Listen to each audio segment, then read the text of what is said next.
Il est 18h34. Donc, on va procéder à l'appel pour s'assurer du quorum avant de pouvoir tenir séance. Bien. Ambry Daniel. Présent. Présent. Amandine Boutan est absente et a donné pouvoir à moi-même, Mme Pedrera Afonso. Jérôme Boyer. Présent. Romain Coquille est absent et a donné pouvoir à M. Véral. Abraham Chivalet. Présent. Présent. Jennifer Descott. Présente. Stéphane Deneux. Présent. Sophie Duperron. Présente. Sonia Billory-Labuzan est absente, a donné pouvoir à Madame Nabila Cerise. Voilà. Tu es censé avoir changé de nom. C'est ça?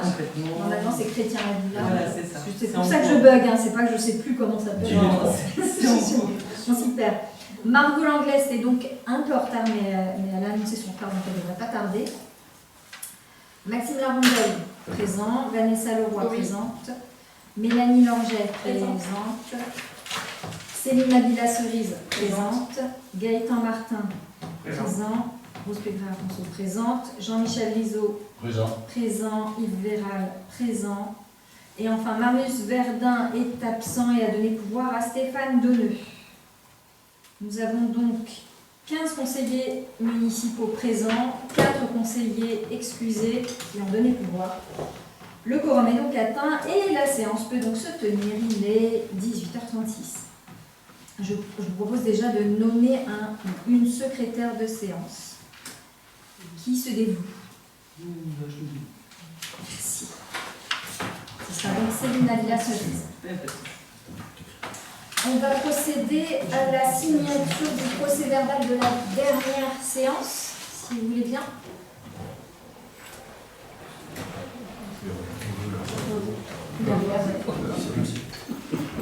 Bon, c'est toujours le nom. Je crois qu'il y a Voilà, parfait.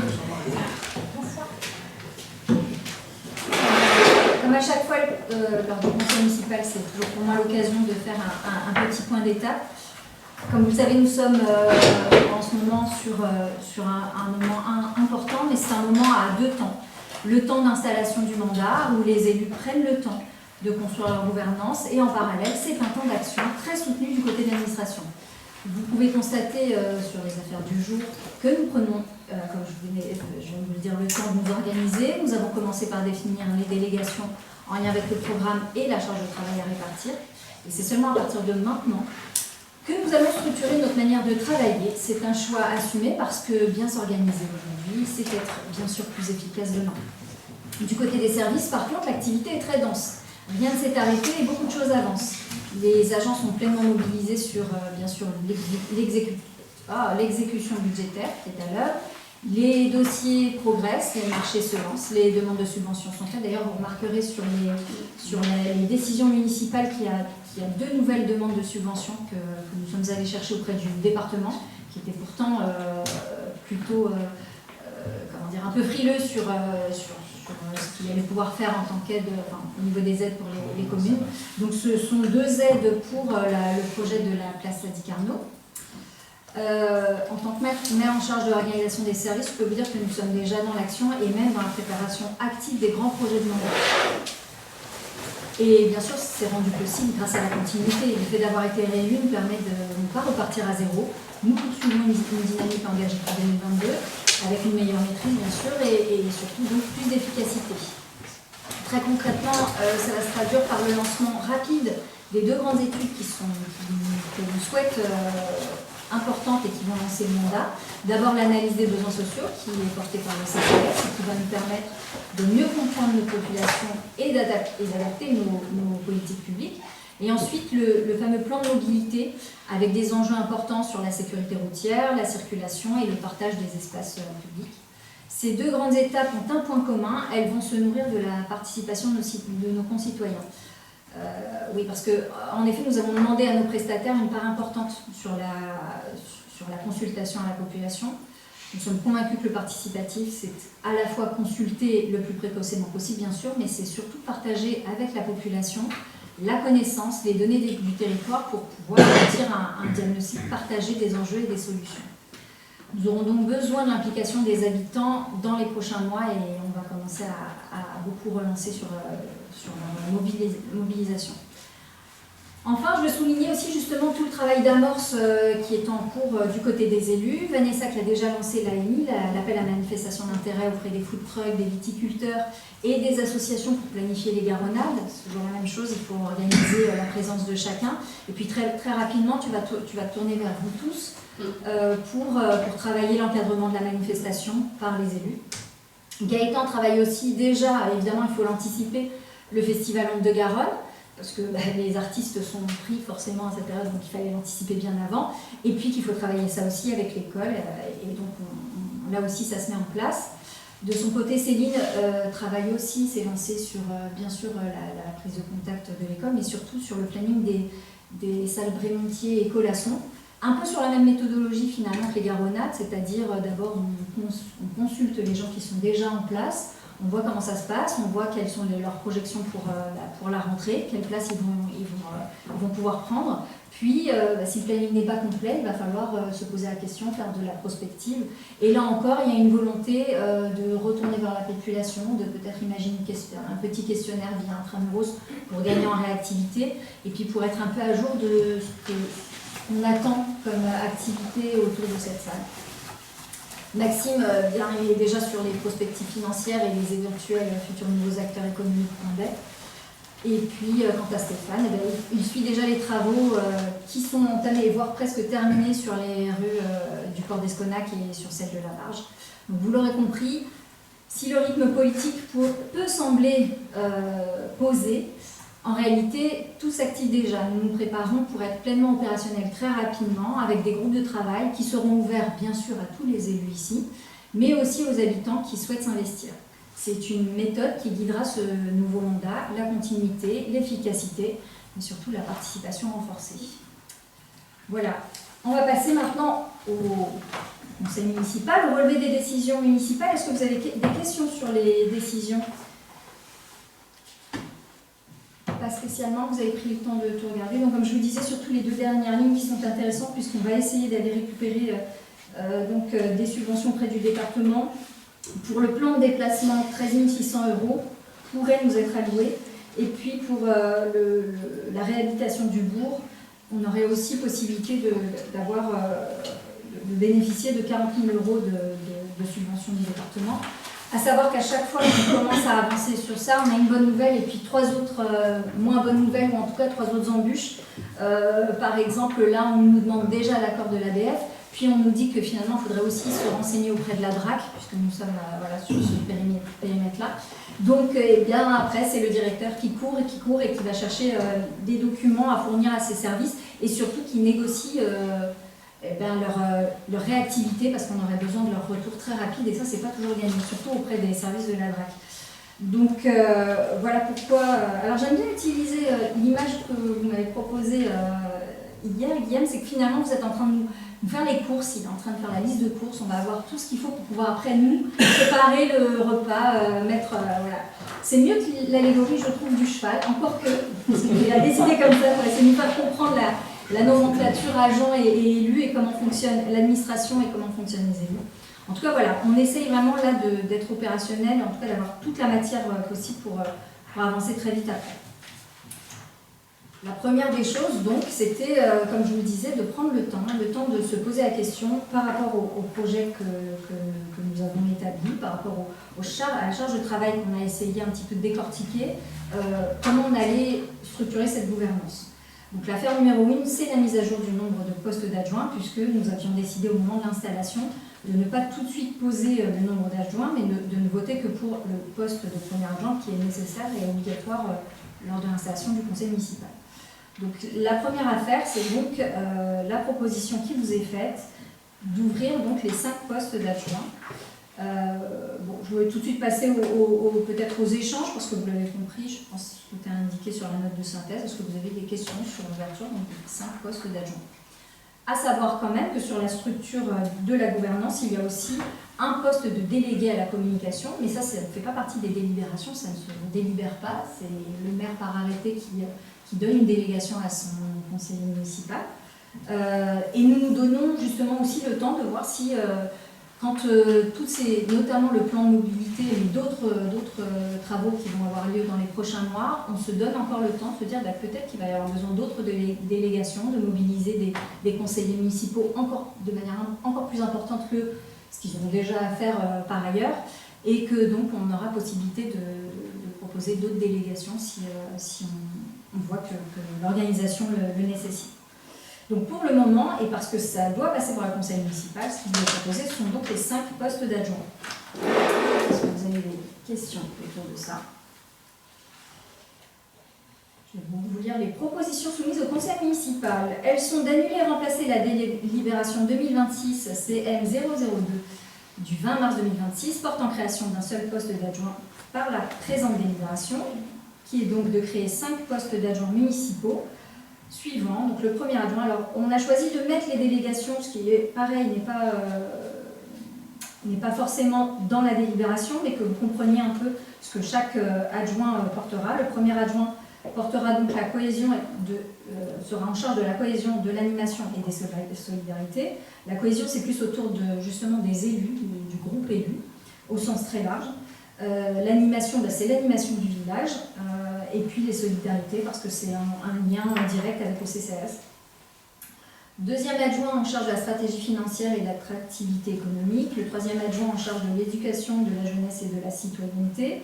Le quatrième adjoint en charge de l'aménagement, de la voirie et de l'environnement. Le cinquième adjoint en charge de la culture et du patrimoine. D'autoriser Madame la maire à déléguer, sous les modalités qu'elle jugera utiles, tout ou partie de ses fonctions délégables en la matière, dont celles issues de la délégation directe du conseil municipal en application de l'article L 2122-22 du CGCT, et d'autoriser Madame la maire à déléguer, sous les modalités qu'elle jugera utiles, tout ou partie de ses capacités de signature afférentes aux fonctions susmentionnées, dont celles issues de la délégation directe du conseil municipal, tout comme pour les délégations de fonctions. Donc là, il y a 2 types de délégations du maire à ses adjoints. Il y a la délégation de fonctions, qui est la première des délégations, la base, et puis ensuite le maire peut choisir, notamment en cas d'absence, de déléguer aussi sa signature. Toujours pareil, ça se fait avec beaucoup de parcimonie, de prudence, parce que c'est une responsabilité et pour l'adjoint et pour le maire, qui signe au nom du maire, bien sûr, et avec les responsabilités qui en découlent. En général, pour être transparente, le dernier mandat, il n'y avait que la première adjointe qui avait une délégation de signature quasi totale. Et puis, parfois, pendant les vacances, j'ai aussi pu demander et faire des délégations de signature temporaires pour les absences éventuelles, mes absences éventuelles, notamment au Molus. Voilà. Bien, on va passer au vote. Qui s'abstient? Qui est contre? Et qui est pour? Cette délibération est donc approuvée à l'unanimité. Merci à tous. L'affaire numéro 2. L'élection donc des 5 adjoints municipaux. Alors, c'est une élection avec l'urne, comme vous l'aurez compris, à bulletin secret. C'est une élection de liste. Je vais donc demander à l'Assemblée s'il y a un porteur de liste, une personne candidate, un élu candidat qui souhaite porter une liste au sein du conseil municipal. Et moi, du coup, donc effectivement, je porte une liste accompagnée de Maxime Larondel, Céline Mabila-Cerise, Stéphane Donneux et Gaëtan Martin. Donc, je vous rappelle les règles. Après avoir fixé le nombre d'adjoints, le conseil procède donc à l'élection de ces derniers, à bulletin secret, à la majorité absolue des suffrages exprimés. Le vote a lieu à bulletin secret, je l'ai dit. Les listes candidates doivent être déposées auprès du maire à l'occasion de chaque tour de scrutin. On espère qu'il n'y en aura qu'un, mais allez savoir. Si après 2 tours de scrutin, personne n'a obtenu la majorité absolue, il est procédé à un 3e tour de scrutin. Il y a vraiment des moments, des conseils municipaux qui doivent être tellement longs. Et l'élection a alors lieu à la majorité relative. En cas d'égalité de suffrage, l'élection est acquise au bénéfice du candidat le plus âgé. Il n'est pas nécessaire d'avoir été candidat au tour précédent pour figurer sur une liste se présentant au tour suivant. Ça, à mon avis, c'est sur les très grandes villes. C'est quand tu avais des majorités faibles. Ah oui, c'est vrai, c'est peut-être un peu moins déroulé du vote. Mathématiquement. Oui, c'est vrai. Compte tenu du mode de scrutin, Bien sûr. les municipalités sont assurées, même avec à 51% des voix, d'avoir une majorité absolue, et donc on peut exprimer effectivement ce qu'on fera, et vous savez, honnêtement, un avis peut-être différent, mais évidemment, techniquement, même si on s'oppose ou si on s'abstient, dans la réalité, voilà, l'objectif dans tous les cas, et ce qu'on confirme ici, c'est qu'on n'est pas là pour faire de l'opposition systémique, vous l'avez compris, puisqu'on a quand même pour le moment abondé dans beaucoup de délibérations du Conseil. L'idée, c'est qu'on soit constructif et si possible, dans la mesure du possible. Et j'ai entendu le message comme quoi vous accepteriez qu'on rentre dans les commissions, qu'on soit utile. Il y a beaucoup de sujets qu'on a portés pendant la campagne qui sont communs. Peut-être pas une point d'entrée, mais dans tous les cas, même intérêt de s'occuper de la population, du village, de voir quand même de l'intérêt commun. Donc notre attention, c'est qu'on essaie d'être utile, et pas simplement dans l'idée de dire bah non, on n'est pas gentil, on est contre vous, ça n'a pas d'intérêt, même si, dans tous les cas, personnellement, et on est d'accord sur cette idée-là, s'opposer pour s'opposer démocratiquement, ça a du sens, hein, mais pour nous, c'est pas le jeu. Donc j'ai entendu le fait qu'on pourrait rentrer dans des commissions, et ça sera avec plaisir qu'on le fera. On ne sait pas comment vous voulez travailler, on entendra, et on entendra les adjoints qui nous proposeront sans doute des choses, et ce sera avec plaisir. Mais voilà, donc c'est vrai que dans la réalité de cette élection, la majorité vous est acquise. Donc, longue vie aux conseillers municipaux. Attendez, le vote n'est pas fait. Alors, si par hasard, donc, quand je dis longue vie, c'est le bon sens, hein, c'est faisons que vous soyez en bonne forme pour que ça se passe bien. Parce que sinon, ça serait un peu dommage, voire dommageable. Voilà, mais c'est bon. Merci pour cette intervention. Donc, eh bien, je pense que je vous ai lu à peu près toutes les règles du jeu. On a échangé. Je propose de désigner 2 scrutateurs qui se porteront volontaires après pour le dépouillement.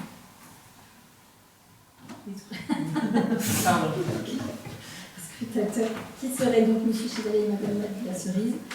Je vais maintenant demander donc on l'a fait, on a demandé la candidature. Nous avons donc une liste. Je constate donc qu'il y a une liste qui se présente pour ces 5 postes d'adjoints. Et je vais donc maintenant procéder à l'appel de chacun d'entre vous pour que vous puissiez aller, comme la dernière fois, dans le petit bureau.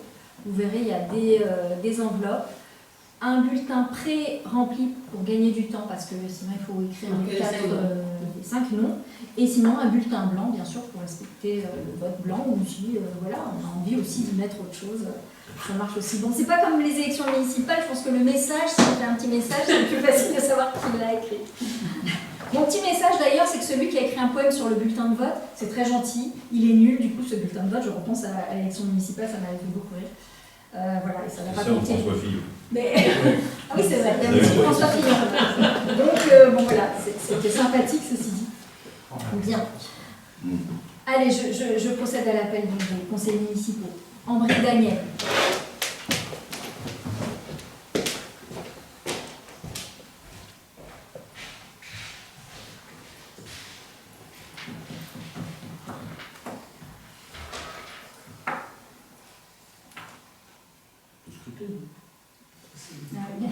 Voilà, c'est le docteur. Lyon.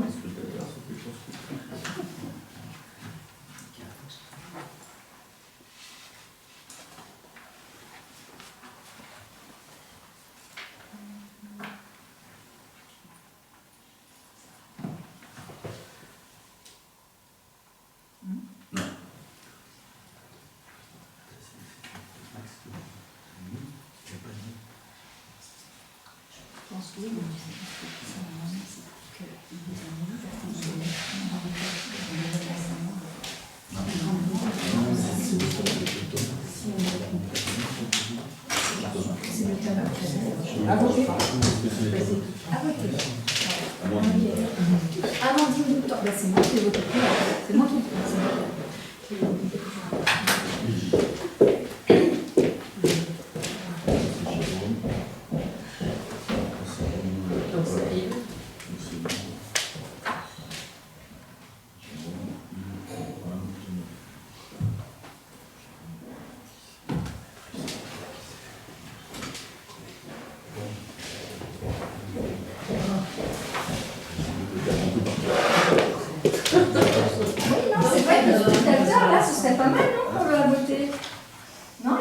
Que faire? Je crois. Ah, Se faire servir un peu quand même. Si j'y rentre pas. Si je puis me permettre, c'est ça. J'ai renvoyé, oui, tout à fait.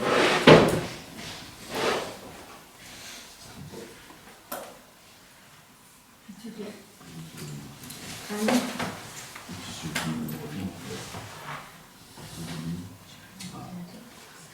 Je suis en train de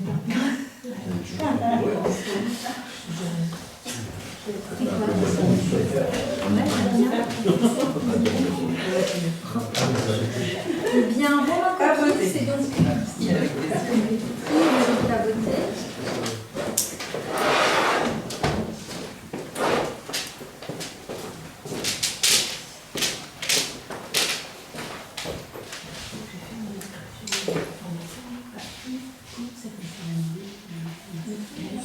Automatique. Non, ça fait, il faut faire une demande de devis. Moi, j'ai reçu aucun mail.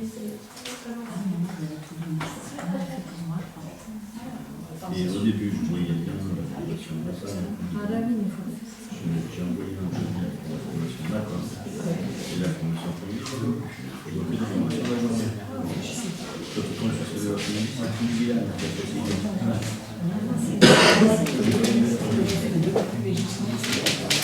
Moi, je me suis dit ça. Ah, on est presque à voter. J'ai copié deux mains de devis sur le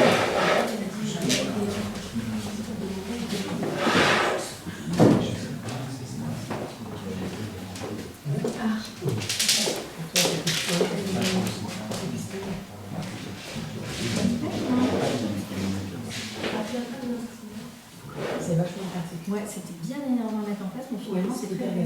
Il a fallu mais par contre, c'est pratique. De toute façon, je crois qu'on ne peut plus rien faire sans cette identité. C'est incroyable. D'ailleurs, franchement,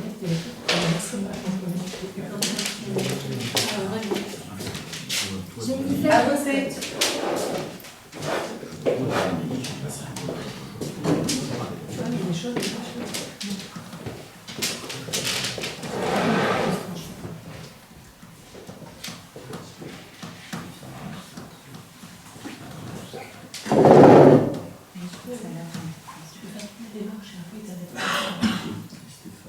non, c'est bon.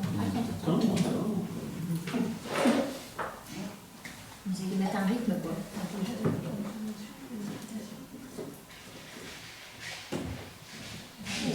Vous m'envoyez, mais je sais pas si... Pardon?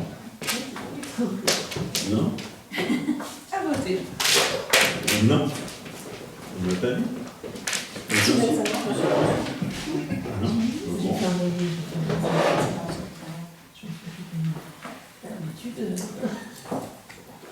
Quelle étude? Ah, si tu veux, mais je sais pas.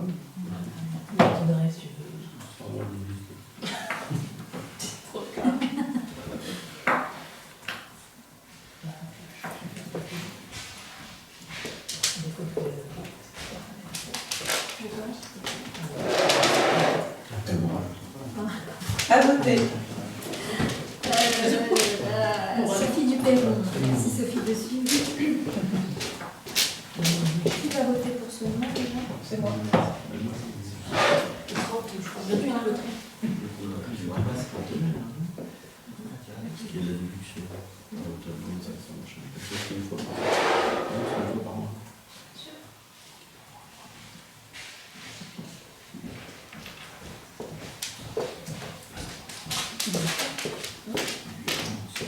À voter. Donc Sonia, le nom de l'habitant.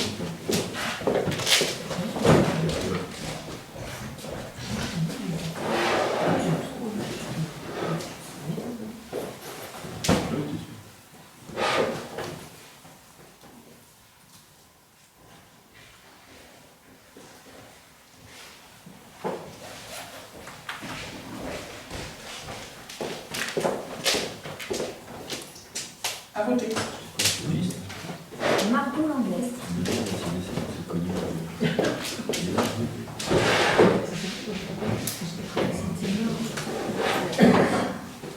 Je pense que c'était la première plus jeune. Oui. Céline, et puis un autre numéro qui n'était pas là ici. Comment on va ça? À voter. Maxime Marmondel.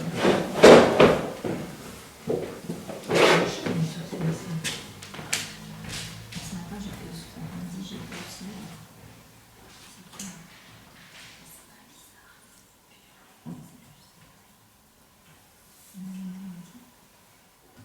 C'est de tout.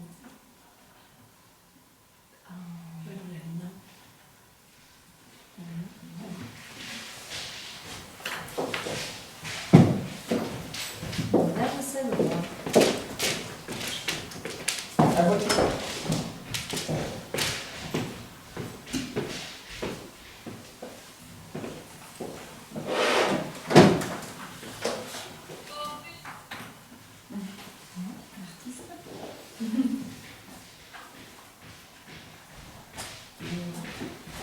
Mélanie Langer.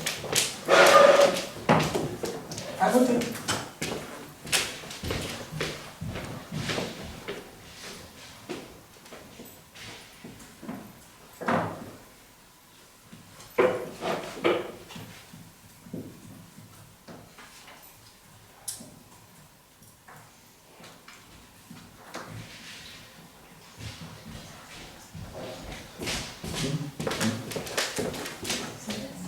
À voter.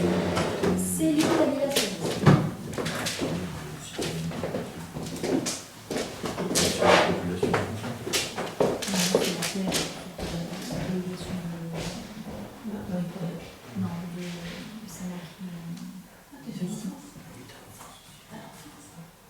Sur la population.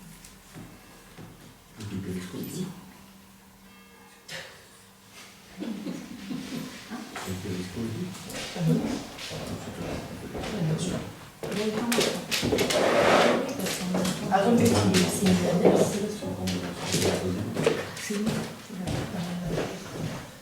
Non, parce que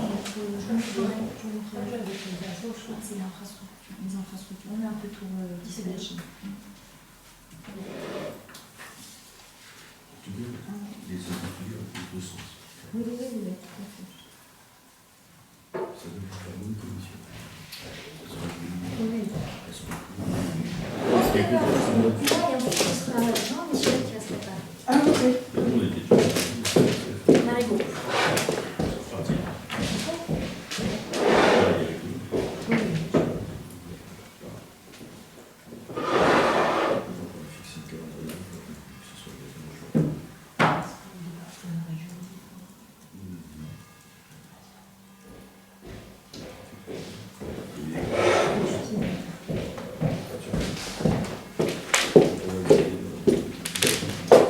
À voter.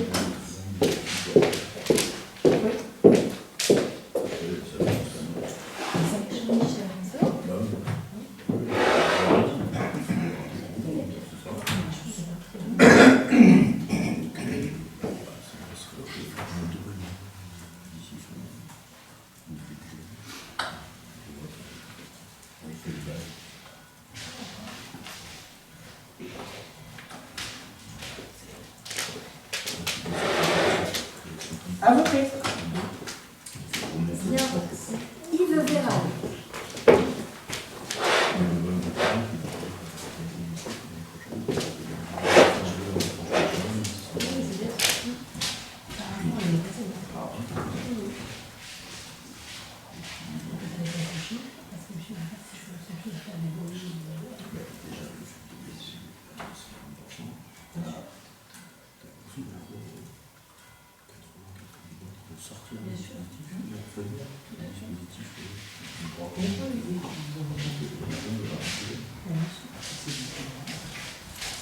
Et enfin, Marius Verdun, c'est une À voter.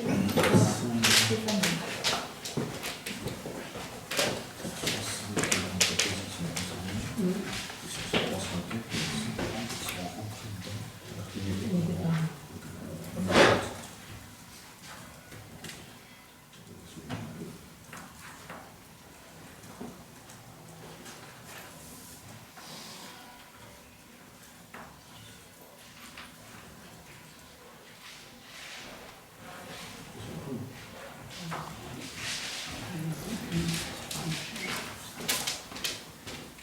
À voter.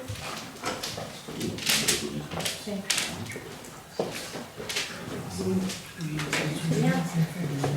Je propose donc de passer au dépouillement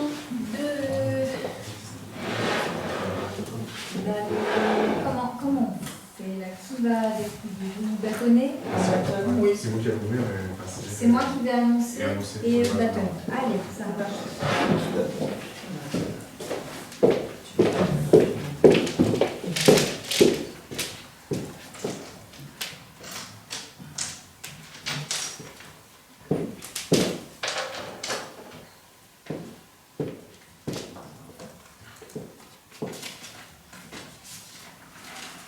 La liste de Vanessa Leroy.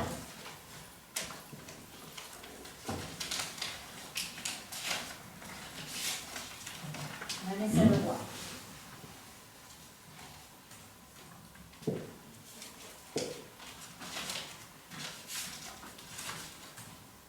Vanessa Leroy.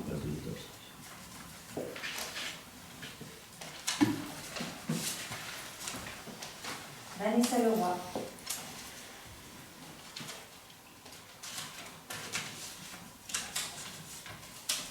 Vanessa Leroy.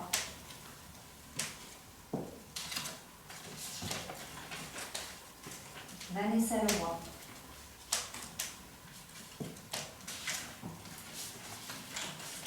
Vanessa Leroy.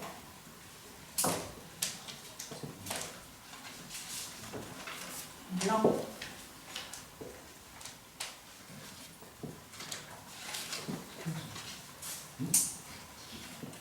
Vanessa Leroy.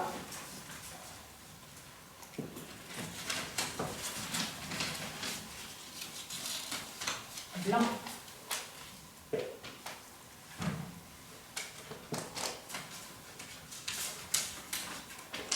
Vanessa Leroy.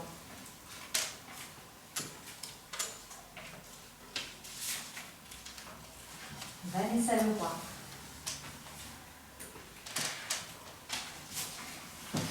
Vanessa Leroy.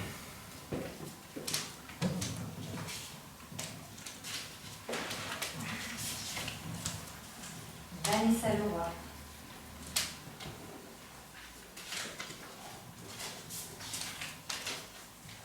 Vanessa Leroy.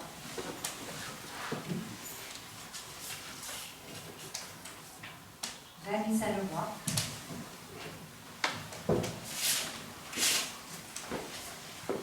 Vanessa Leroy.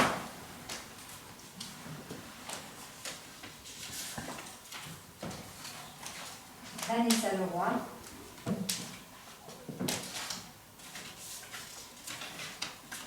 Vanessa Leroy.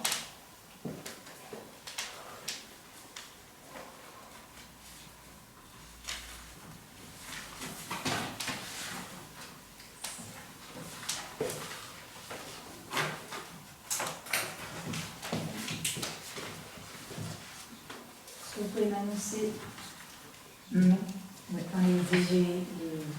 Alors, pour la liste de Vanessa Leroy, 17 et dont 2 bulletins blancs. dont Deux. ou en plus? Pardon, 2 bulletins blancs. Plus de, d'accord, plus de. Plus de. Très bien. Donc on va pouvoir déclarer la liste des adjoints portés par Vanessa Leroy, bien, élue adjointe, on quitte d'adjoint. Merci. Je vous propose de venir ici, puisque Je suis pas trop dispo. un petit discours, c'est vrai que j'aurais pu un peu l'entendre. Merci à tous. C'est vrai que c'est ça.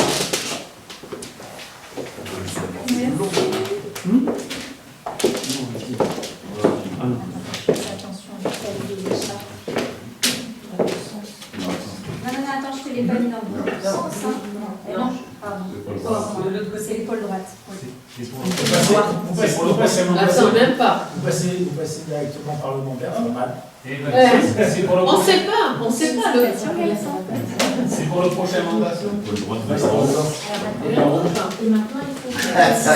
C'est bon, le bleu d'en haut. Ça, j'ai le en haut. D'accord, ça passe. Je sais. Bien, faut bien. Voilà. pas mis.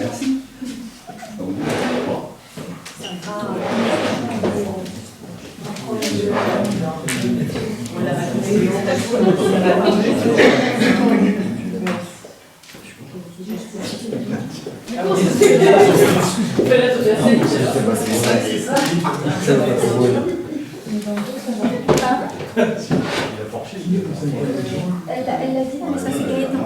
Ah, d'accord.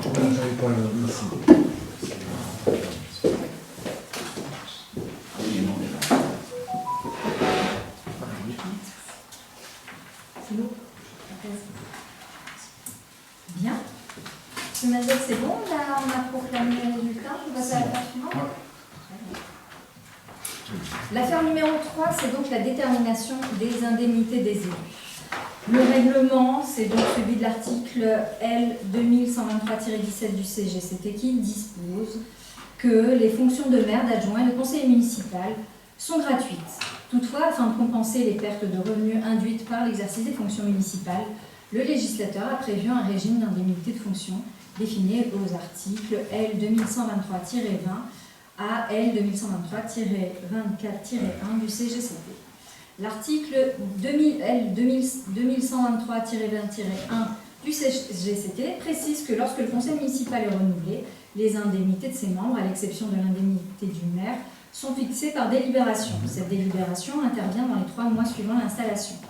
Les indemnités sont calculées en pourcentage de l'indice brut terminal de l'échelle indiciaire de la fonction publique et elles sont calculées selon une population de référence. La population légale prise en compte lors du dernier renouvellement intégral du conseil municipal sert de référence pour le calcul des indemnités. Dans ce cadre, la population légale au 1er janvier 2023 en vigueur en 2026 est de 1918 habitants. Sont soumises à l'exercice effectif des fonctions, le versement des indemnités de fonction des élus communaux est expressément subordonné à l'exercice effectif de fonctions déléguées du maire. Le montant total des indemnités effectivement votées par le conseil municipal ne doit pas excéder le montant total de l'enveloppe globale autorisée. Cette enveloppe indemnitaire globale autorisée est déterminée en additionnant l'indemnité maximale autorisée du maire et l'indemnité maximale autorisée par adjoint, multipliée par le nombre d'adjoints ayant reçu délégation. Bien, donc, pourquoi cette affaire? Évidemment, pour donc déterminer les indemnités des adjoints, nous avons aussi souhaité ajouter l'indemnité du maire. D'ailleurs, la note de synthèse n'était pas à jour parce que, entre-temps, nous avons évolué avec les adjoints et moi-même. Tout simplement, on a pris en compte aussi notre souhait de rester dans une certaine responsabilité au niveau budgétaire. Et donc, contrairement à ce qui avait été annoncé sur la note de synthèse, nous diminuons encore un peu plus nos indemnités, ce qui fait que l'indemnité du maire, au lieu d'être donc à 55,7%, sera donc à 53%. L'indemnité des adjoints, au lieu d'être à 21,38%, sera à 18%. L'indemnité du délégué reste à 6%, parce que nous estimons que c'était pas sur ce pourcentage qu'il fallait travailler, donc l'enveloppe globale. Voilà ce qui est proposé. Est-ce que vous avez des questions ou des remarques sur ce sujet? Moi, j'ai pas eu le document correctif. Non. Non, on se dit que comme c'était plutôt... Non, mais voilà, vous me demandez si pas de marque. Voilà, donc, voilà. Quand je dis nous n'avons pas reçu... Absolument. Personne n'a reçu. Voilà, c'est ce que... C'était pour faire une belle surprise. Oui, non, mais c'est budgétairement une belle surprise et socialement, bravo. Félicitations. Bon, très bien, très bien. Bon, mais vous l'aurez compris, puis je crois qu'il y a eu aussi un échange sur la note de cette synthèse. Je rappelle le fait que c'est vraiment une volonté de ma part, et donc évidemment respectée par le directeur, de vous produire donc ce document, qui semble-t-il avait quelques coquilles et quelques problèmes. Alors j'ai vraiment parcouru, je me suis dit, je ne sais pas où est le problème avec le nom des élus, mais bon, à ce moment-là, il vaut mieux nous dire où sont les coquilles, il n'y a pas de problème. C'est important parce que c'est réellement un travail supplémentaire et qui, comme je vous l'ai expliqué en début de conseil municipal, ce n'est pas la période la plus calme pour notre administration. et que sincèrement, je me suis posé la question de maintenir cette note de synthèse, que je trouve quand même instructive pour tout le monde, mais qui, effectivement, si ça pose problème quand il y a des coquilles, on peut aussi ne pas la produire, et puis ce serait reproché à personne. C'est juste un travail collectif qui permet de corriger le document final. Absolument, mais c'est comment on le partage. Bien. Est-ce qu'il y a d'autres échanges par rapport au montant des indemnités? C'est OK. Très bien. Les propositions qui sont soumises au conseil municipal sont donc d'annuler et remplacer la délibération 2026 CM08 du 20 avril 2026 par la présente en vue de modifier la répartition des indemnités des élus suite à la définition de la nouvelle gouvernance municipale, de fixer l'indemnité de manière non pas au taux maximal de 55,7% prévu par la loi, mais 53% de l'indice 1027, de fixer l'indemnité des 5 adjoints non pas au taux maximal de 21,38% prévu par la loi, mais à 18% de l'indice 1027, et enfin de fixer l'indemnité du conseiller délégué à 6% de l'indice 1027, et donc d'accepter en fonction de toute évolution, qu'en fonction de toute évolution de la gouvernance qui pourrait se dessiner durant le mandat, la décision entérinée aujourd'hui pourrait être revue et ou amendée. Nous en passons au vote. Qui s'abstient? Qui est contre? Et qui est pour? C'est donc une affaire délibérée et approuvée à l'unanimité. Affaire numéro 4. Établissement de la liste des 24 contribuables proposés au directeur départemental des finances en vue de la constitution de la commission communale des impôts directs, donc la CCID de Cambre, suite au renouvellement du conseil municipal. Bien, donc vous l'aurez compris, c'est encore une instance que la préfecture nous demande donc d'aider à constituer, parce qu'en réalité c'est la préfecture qui constitue cette instance. Nous devons juste de lui fournir donc des noms de contribuables. Évidemment, on ne va pas les énoncer ici au sein du conseil municipal par souci de respect de leur nom et des données personnelles. Vous l'aviez en annexe. Je vous propose juste donc de délibérer et d'entériner donc cette proposition de, rappelez-moi, 24 personnes. Donc pour rappel, dans ces 24 personnes, la préfecture va tirer au sort, semble-t-il, 6 personnes titulaires pour cette commission et 6 personnes suppléantes. Donc en réalité, 12 personnes seront extraites de cette liste et seront sollicitées. Alors cette CCID, elle est convoquée une fois par an, en général au mois d'avril. Donc les habitants en faisant partie de cette CCID sont convoqués. Et on se bat pour avoir des représentants du Trésor public, ce qui n'est pas... je pense qu'ils sont un peu réduits au niveau employé, et donc on a du mal à avoir du monde, mais je crois qu'il n'y a pas eu une réunion où on n'a pas réussi quand même à avoir quelqu'un pour expliquer un petit peu les choses, parce que c'est ardu. C'est la dernière. C'était la dernière où on n'avait personne. Ah, voilà, je me disais bien qu'il y en avait une où ça avait été... On avait dû d'ailleurs l'avancer en février, parce qu'on nous a demandé de la faire avant les élections. Bon, en plus, clairement, c'est le Trésor public qui vient présenter en fait, l'état de ses recettes, enfin, les nouveaux mouvements suite aux travaux sur la commune, et qui vient les présenter en toute transparence donc, à ce groupe de personnes représentatives de la population. Voilà, est-ce que vous avez des questions sur la CCID? Vas-y. Moi, on a une question sur la liste, sur les noms. Ils sortent d'où? C'est vous qui les choisissez? Oui. C'est des volontaires. Oui, c'est ça. C'est-à-dire que d'abord, Vanessa est allée voir tous ceux qui étaient déjà dans cette liste pour voir s'ils voulaient retenter le tirage au sort. Et voilà, et petit à petit, on a essayé d'élargir. Pas tant de volontaires que ça, et voilà. Et du coup, vous avez ceux qui... Ils donnent l'autorisation quand même. Oui, non, mais pour compléter la liste, vous faites une demande sur juste un tramuros ou vous faites quoi? Non, ça se fait pas comme ça. C'est vraiment, on questionne les gens au hasard de discussion, de rencontres à la mairie, ou voilà, c'est vraiment... Donc c'est pas un appel à la manifestation d'intérêt, pas du tout. Non. Pas du tout. Oui, c'est pas du participatif si vous posez Non, une question de non, un petit peu plus protocolaire, on va dire encore que. Et puis il y a quand même une certaine discrétion à avoir. Oui.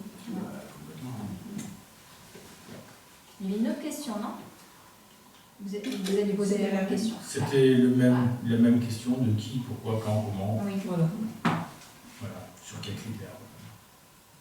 on a le même sujet d'ailleurs en CCID, c'est-à-dire la même commission qui doit être portée par la communauté de communes. Sauf que je crois que là, c'est à partir des élus communautaires ou conseillers municipaux, je ne sais pas. Je sais que les communes ont dû envoyer 4 noms, si je ne vous dis pas de bêtises. Donc voilà, et c'est toujours pareil, c'est un tirage au sort, et puis après, ça part là-haut. Bon, après, je vous cache pas que ce ne sont pas là des sujets qui ont beaucoup d'enjeux, si ce n'est que c'est toujours un des cailloux dans la chaussure dont on veut vite se libérer en début de mandat, parce qu'on a bien compris que ce n'était pas là où se passait le principal des enjeux pour la commune, mais on doit être coopérant avec nos services de préfecture et du trésor public. Est-ce qu'il y a d'autres questions sur ce sujet? Non? Bien, donc les propositions qui vous sont soumises, au conseil municipal sont de valider la liste des 24 contribuables Cambec remplissant les conditions pour être nommés commissaires de la CCID de la commune, autoriser Madame la maire à procéder à la transmission de cette liste au directeur départemental des finances publiques et autoriser Madame la maire à procéder à l'ensemble des démarches juridiques afférentes. Qui s'abstient? 3 personnes qui s'abstiennent. Qui vote contre? Et qui vote pour? Très bien, ce sera donc approuvé à la majorité. Merci à tous. L'affaire suivante, c'est donc l'attribution de 2 subventions à 2 associations réalisant une mission d'intérêt général au bénéfice des Cambec. Bon, on a regroupé sur une même affaire 2 sujets. Bon, Vanessa pourra l'expliquer mieux que moi, je ne vais pas aller plus avant. Déjà, dans un premier temps, je voulais juste dire que ça n'a rien à voir avec les demandes de subvention des associations de la commune, puisque les dossiers ont été transmis, là, je crois, une quinzaine de jours, et qu'un retour est attendu, je crois, fin mai pour le retour des subventions. Donc ça n'a rien à voir avec ça. Là, ce sont des associations, je vais vous expliquer de toute façon. Donc c'est des associations cambaises et non cambaises. Ces associations portent des missions d'intérêt général sur le territoire, donc à destination des habitants. Dans ce cadre, elles sont en quelque sorte le corollaire de l'action publique initiée par la commune dans les domaines de la culture, du patrimoine, du sport et du social. Et donc du coup, le projet de la loi a toujours été, depuis le précédent mandat, reste à favoriser le développement local au travers de toute activité ou initiative d'intérêt général qui contribuera à redynamiser le lien entre les Cambais et redonner à Cambre sa superbe. Dans ce cadre, les associations cambaises sont un acteur majeur de ce renouveau et il est donc légitime de les accompagner dans les projets qu'elles mènent au travers de subventions ou d'aides en nature. Donc là, on va parler dans un premier temps d'une association qui n'est absolument pas cambaise, mais c'est Jazz 360. Donc depuis 2020, Jazz 360 intervient sur notre commune. Ça fait le 18e festival, je crois, qu'ils ont mis en place. Et donc on les a rejoints il y a uniquement 6 ans. Donc ils rayonnent sur toute l'intercommunalité et donc ils font partie d'un appel à projet. Donc du coup, chaque commune qui participe au festival ou le festival vient faire des concerts participe à hauteur d'une subvention. Donc l'association Jazz 360, elle organise chaque année des concerts, donc un sur Cambre. Donc là cette année ça sera le samedi 30 mai, on a une tête d'affiche. Pour la nommer, ce sera Jean-Marie Caille. C'est un musicien qui a œuvré avec Claude Nougaro à l'époque. Donc c'est une très belle tête d'affiche. Donc on paye la prestation, puisque on fait pas de session, si je ne me trompe pas. Et par contre, parallèlement, on subventionne également l'association pour vraiment les soutenir dans leur projet de l'intercommunalité. Donc c'est grâce à ça aussi qu'ils peuvent faire partie de l'appel à projet. C'est cette subvention qui déclenche la subvention de l'appel à projet.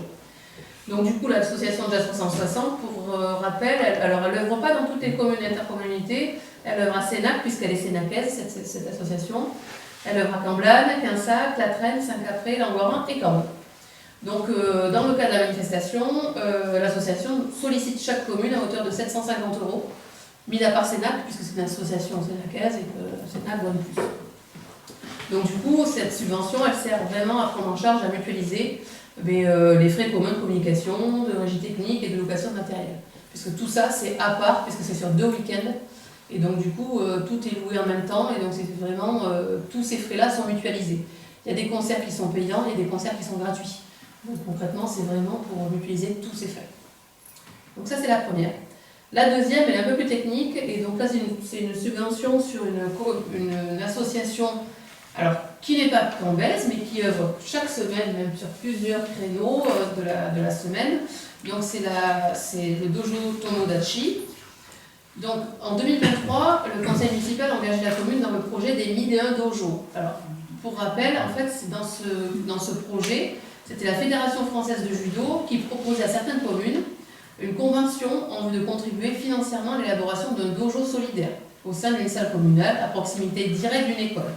En contrepartie de l'élaboration de cet équipement, la Fédération de judo demandait à ce que cette salle puisse être mise à disposition à un club affilié.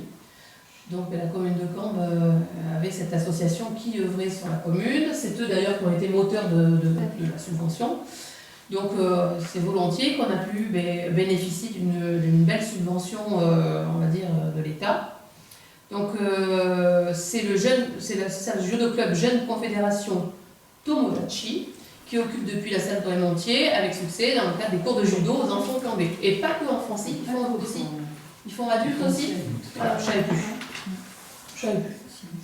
Donc ce projet s'est concrétisé en 2024 lors des JO. C'était un peu grâce à ça qu'on a pu avoir cette subvention. Et ça a notamment permis à la commune de garantir la pérennité du club de judo sur le territoire et de voir renaître un club sportif historique sur notre commune, on va dire. Et puis également de bénéficier de la prise en charge du montant des derniers travaux d'aménagement de cette salle, par notamment le remplacement des menuiseries, l'aménagement du balcon actuel, qui permet d'agrandir la salle. Donc ça, c'était un montant qui était à peu près estimé à 40 000 €. L'installation de cabines dans le vestiaire permettant d'avoir un espace de changement genré et le remplacement de la paroi de douche actuelle. Et l'installation d'un tapis puzzle de 80 m². Donc ça, c'est très bienvenu même par l'école. Je sais qu'ils s'apprécient beaucoup. Ça sert un peu de salle de motricité en gros. Donc sur cette enveloppe des 80 000 € totaux, on va dire, de frais engagés, il est prévu que la fédération laisse un reste à charge à la commune de 10 914 €. Par contre, le montage juridique prévoit que ce montant, il doit être versé sous forme de 4 subventions à la fédération de judo. Donc du coup, c'est des subventions à hauteur de 2 728 €. Et donc c'est la subvention qui est versée au club de judo qui occupe le dojo.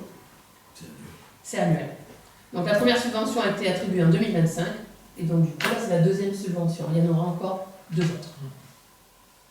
Voilà. C'est un montage qui nous a beaucoup surpris, mais c'est vrai que c'était les clauses de ce montage, parce qu'en réalité, c'est la fédération directement qui a payé tous ces travaux, et ce reste à charge, donc elle a payé, elle le réclame à l'association. Donc l'association, elle n'est pas en capacité de payer ces 10 000 € en reste à charge. On n'a pas compris pourquoi il fallait que ça passe en réalité par cette association, mais on a accepté les clauses. C'est pour être sûr que ce soit elle, je pense, qui œuvre. Peut-être, oui, ça permet de bloquer l'association. Je pense aussi. Voilà, donc chaque année, on le sait, on va s'y engager depuis l'année dernière. C'est que la deuxième fois. C'est la deuxième fois. Il nous en reste encore 2 autres. On aura fini, on aura soldé ce montage avec 1000 dojos et pas 1001. 1001 dojos, mais nous aussi, on aime bien 1001. Oui, je veux qu'on le dise. C'est vrai. C'est ça, c'est 1000 dojos. Bien. Est-ce qu'il y a des... c'est ça, voilà, c'est ça la copie. Voilà, les 1001, non. Les 1000 et une nuits, mais les 1000 dojos. Est-ce qu'il y a des questions, des remarques autour de ça? Une question, moi, pour le Jazz 360. Ouais. J'entends donc le côté cofinancement par petite subvention, que je trouve quand même très raisonnable. Oui. Mais comme ça se fait sur la salle là-haut, la salle, vous la louez, vous la prêtez? C'est mise à disposition. Voilà, c'est ça. Donc il n'y a pas que ça. Non, voilà, il y a ça, plus d'autres éléments. En fait, pas forcément, parce que... alors, c'est l'idée de comprendre le montage. Oui et non, parce qu'en fait, comme c'est un contrat de prestation, c'est-à-dire que Jean-Marie Caille, on le paye. Oui, c'est comme ça qu'on est organisateur. Donc du coup, en fait, c'est la commune qui organise, alors en partenariat avec Jazz 360, mais c'est la commune qui signe un contrat de prestation. Donc en fait, c'est normal que la salle, c'est Jazz 360, mais en partenariat avec la commune. C'est pas que Jazz 360 qui organise D'accord. le Et la festival. communauté Donc, commune. l'artiste est payé par La commune. D'accord, donc il va y avoir une ligne quelque part, ou il doit y avoir une ligne. Il quelque y a part. absolument, elle y est dedans, Elle y est dedans. dans la D'accord. première. Voilà. Ouais. Dans les Donc, décisions. il y a une ligne Oui. sur Sur le contrat de prestation du chanteur, enfin du d'accord, musicien, ouais, le musicien, et après il y a cette subvention de 750 €. plus la prestation qui est de dire je mets à disposition la salle, le personnel municipal. Non, parce que là c'est nous, C'est la commune. c'est la commune. En fait, c'est la commune Qui organise. en accueillant l'ouverture du festival J'entends. de jazz. Elle est donc l'organisateur. Donc c'est sur ses propres moyens qu'elle organise, quoi. Mais en comptabilité, le temps que le personnel va travailler éventuellement. Mais elle ne travaille pas pour Jazz 360, elle travaille pour la commune. Donc vous ah oui, Non, elle ne travaille pas pour Jazz 360. Les employés n'ont pas travaillé pour Jazz 360, ils travaillent pour la commune. mais Nous, on a un contrat avec Jean-Marie Caille. On n'a pas de contrat avec Jazz 360. Jazz 360, en tout cas pour ce truc-là. C'est leur bénévole qui va être en support. Oui, ils seront là, C'est ouais. vrai. Voilà. Et la subvention, elle est là pour mutualiser, si j'ai bien Les compris, frais la techniques. partie Ouais. technique, et la Et la com. la partie scénique, Grosse, la grosse, communication. ouais. Mais c'est un événement qui est organisé par la commune, donc c'est normal que la salle soit mise à disposition. C'est une question en termes Oui, de c'est ça. fonctionnement, parce que ça paraît C'est pas comme si c'était Jazz 360. Alors, Si louer la salle. non, pas du tout. Pas du D'accord, tout. ok. Non. Très bien. Voilà, Parfait, c'est merci. pour exactement l'explication. le même exemple, si vous voulez, quand il y avait le festival lyrique, Ouais. qui maintenant Oui. a été constitué, parce qu'on trouvait justement que c'était mieux que ce soit une association qui le porte, et aussi pour lui permettre d'aller, pourquoi pas, chercher des partenariats avec d'autres communes. Mais c'est bien ce festival lyrique qui ensuite est en partenariat avec les communes, qui d'ailleurs partagent le budget, projet financier du festival. Donc, mais on est toujours à l'espoir. Moi, je trouve que c'est une très bonne question ce que vous posez là, parce qu'effectivement, on est toujours en train de se dire, bon alors, est-ce qu'on est réellement l'organisateur de l'événement? Il va se passer la même chose avec le Festival Anne-de-Garonne, où là, on est clairement l'organisateur de l'événement. Ou alors, quand on est sollicité par une association, une structure, même un professionnel qui souhaite organiser un spectacle, donc utiliser la salle, là, c'est autre chose. C'est pas l'initiative de la commune.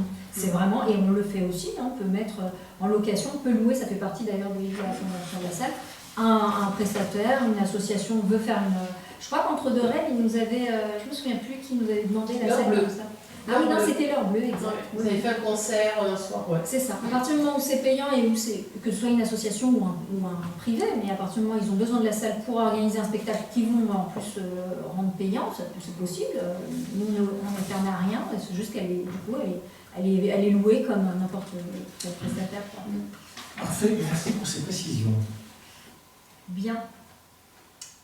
Et d'ailleurs, le sujet sûrement de Jazz 360 et de toutes ces...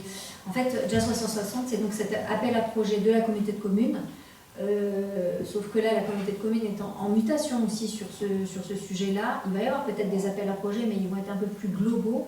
Ça va intégrer même le sport. Donc, je ne sais pas comment ça va évoluer. Je le saurai sûrement parce que je m'y intéresserai. Mais forcément, ce montage-là d'appel à projet qui était en plus structuré pour que les associations, les communes aussi participent. Il y avait vraiment un maillage qui était parfois un peu complexe. Oui. Donc tout ça, ça va être vu. En espérant quand même que ces grandes associations un peu historiques puissent être maintenues à flot quand même. Il n'y a pas d'autres questions, remarques sur ce sujet? Bien. Les propositions soumises au conseil municipal sont donc d'autoriser l'attribution d'une subvention annuelle d'un montant de 750 €, pas annuel d'ailleurs, là, pour cette année, oui, ponctuelle, au bénéfice de l'association Jazz 360. Et puis aussi en respect de la convention signée avec France Dojo, ainsi que la jeune confédération Tomodachi, en vue de permettre la pérennité du projet 1000 Dojo au sein de la salle Brémontier, valider le versement, c'est parce que je m'entends mieux, valider le versement d'une subvention annuelle, cette fois oui, de 2728 €, donc à ce club de judo, lui permettant de couvrir le montant que lui demande la fédération, d'autoriser, le cas échéant, Madame Lanner à procéder à la signature des conventions afférentes, ainsi que l'ensemble des actes juridiques et financiers qui s'y rapportent. Bien, on passe au vote. Qui s'abstient? Qui vote contre? Et qui vote pour? Merci à tous et donc on va faire délibérer et approuver à l'unanimité. L'affaire numéro 6, c'est donc l'acceptation du transfert de la propriété de la parcelle AH 196 du département de la de la commune. Du département, pardon, à la commune, sinon ça ne voulait rien dire. Je vous laisse parler. Mais oui, bien sûr, ça c'est une bonne nouvelle finalement. Donc, alors, suite aux travaux de réalisation du giratoire de la place Saint-Carmont, la parcelle H196 a été réaménagée en parking. Cette dernière appartient au département. Il était convenu qu'elle soit transmise à la commune une fois des travaux de confortement d'un mur réalisés, donc côté chez Madame Sorbier. C'est chose faite. Donc, le 3 avril, le département a informé la commune que la démarche de transfert dans le domaine public communal pouvait s'initier officiellement. Donc, dans ce cadre, un plan de délimitation a été établi et il est demandé au conseil municipal de le valider. Donc, il est en pièce jointe. Donc, ça, c'est une très très bonne nouvelle parce que dans les futurs aménagements, ça va nous... On était un peu coincé par cet endroit-là et donc là, ça va pouvoir nous aider beaucoup, je pense. Voilà. On va l'intégrer au projet. Oui, complètement. Voilà. Est-ce qu'il y a des questions, des remarques sur ce sujet? Les propositions qui sont donc soumises au conseil municipal sont de valider le principe de transfert de la propriété de la parcelle AH196 du domaine privé du département au domaine public de la commune, de valider le plan de délimitation de la propriété établi par les services départementaux en vue de délimiter cadastralement cette future parcelle communale, d'autoriser, le cas échéant, Madame la maire à procéder à l'ensemble des démarches juridiques et financières qui s'y rapportent. Qui s'abstient? Qui vote contre? Et qui vote pour? Affaire votée et approuvée à l'unanimité. Merci à tous. Affaire numéro 7. Il s'agit donc de la décision vote de la décision modificative numéro 1 du budget primitif 2026. Bien. Sujet passionnant que je m'empresse d'offrir à M. Maxime Rondel. Ça, on savait que ça allait se passer comme ça. Voilà. Oui, alors, c'est hormis, vous verrez dans cette affaire numéro 7, il y a 4 petits tableaux. Hormis celui où il est question de 12 centimes, celui-là, il y a bien un impact financier réel sur les comptes de la commune. Les autres n'ont pas d'impact, c'est uniquement des questions de présentation et d'équilibre entre sections. Mais le trésor public, alors nous, on n'y voyait pas un mal parce qu'en plus, c'était un déséquilibre virtuel, comptable, on va dire, mais qui était dans le bon sens, puisqu'on améliorait nos recettes. Il nous demande de dégrader nos recettes pour retrouver l'équilibre, entre guillemets, virtuel, puisque comme on est sur des chapitres 0 quelque chose, c'est pas vraiment de l'argent, c'est juste des flux financiers. Donc les 2 premières opérations, c'est bien ça, c'est des rééquilibrages entre sections. La 3e opération, là, on a fait une perte sèche pour la commune de 12 centimes. Qui va faire notamment état d'une affaire numéro 8 où il faudra mettre à jour les chiffres du budget primitif de 12 centimes à la baisse. Et l'affaire un petit peu particulière, alors celle-là, elle était passée un peu entre les gouttes, entre les mailles du filet, l'affaire numéro, le 4e tableau, où c'est des travaux qui ont été réalisés il y a plusieurs années, et le maçon n'avait jamais envoyé sa facture. Et nous, on ne s'en était pas rendu compte. Donc la facture est arrivée et donc on a un reste à réaliser, à payer de 6 600 € pour des travaux qui avaient déjà été faits. Donc on a dû remettre à jour la ligne. Quand est-ce qu'ils ont été faits ces travaux? Je crois que c'était 2023 ou 2024. C'est pas en 2020 que j'en avais fait. C'est peut-être même plus vieux que ça, t'as raison. C'est l'opération 110, restructuration école, c'est l'année où on a fait la classe supplémentaire dans la bibliothèque. Non, mais en fait, nous, on a alourdi le poste-école parce que c'était le seul qui était suffisamment gros pour pouvoir absorber les 600. Mais c'était en lien avec l'école. Et il y avait une facture qui n'était jamais tombée. D'accord. Et qui vient d'arriver. Ils ont combien pour se manifester de Voilà, temps est-ce qu'ils ont le droit d'envoyer des factures Est-ce qu'il y a un code Je pense que ça fait partie d'un projet plus global et il avait dû oublier une partie. Oui, c'était un reste à charge, c'était pas le global. L'honnêteté veut qu'on la paye. Les Les travaux ont été faits, donc on a... Dans ce sens-là, ça va. Il peut l'envoyer sous 1 an, sous 2 ans. Ouais, souvent c'est ça, mais... Voilà. Oui, mais ça doit pas être Mais c'est pas comme si nous facturions quelque chose qui n'a pas été fait. Tout à fait. Ça a été fait. C'est une entreprise de Caen ou pas du tout? Pardon? C'est une entreprise campbelle ou c'est pas du tout? Non. Je peux vous poser la question. Non. C'est toujours pareil, comme on met en concurrence, et que par exemple le critère, alors là, M. Mazel qui m'a fait découvrir ça, le critère de proximité ne doit pas intervenir dans le choix des... C'est anticoncurrentiel, exactement, dans le choix des prestataires. Il faut pas... Et c'est l'Europe aussi, c'est la réglementation européenne qui nous interdit ce genre de...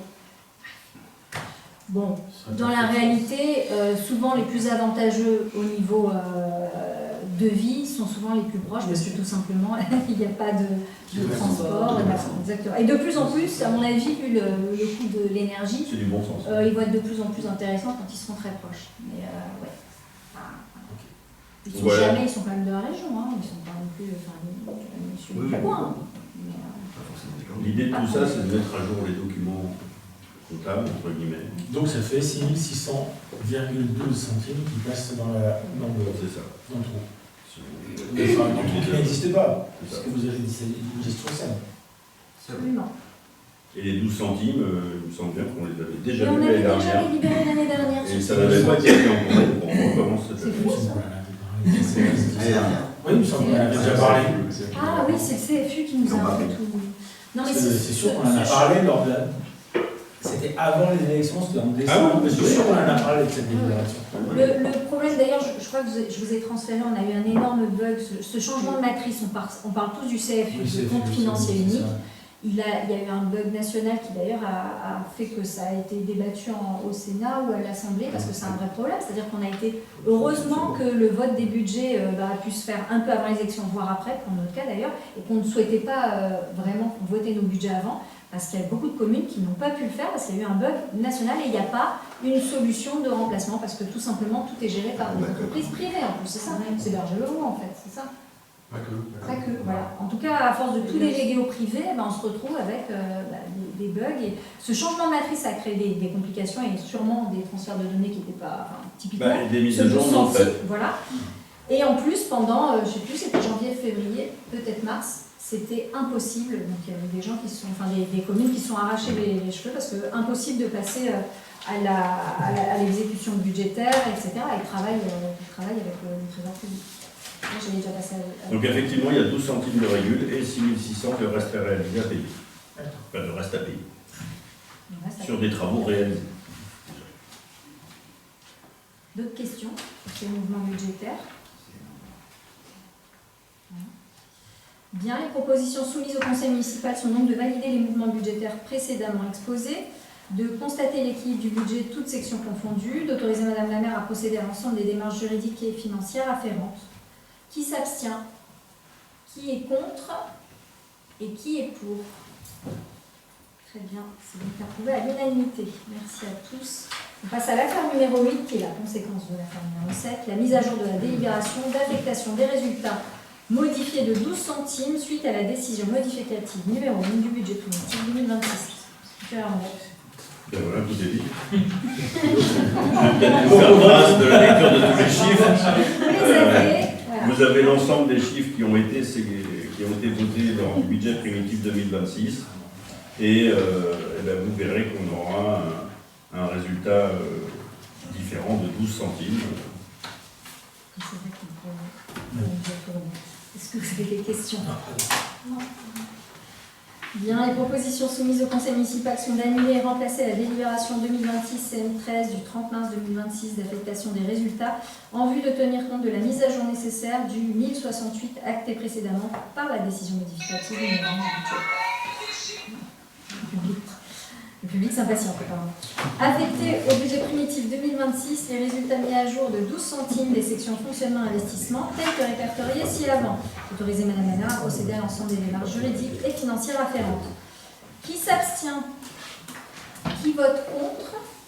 Et qui vote pour? Merci à tous. C'est donc la dernière affaire et elle est approuvée à l'unanimité.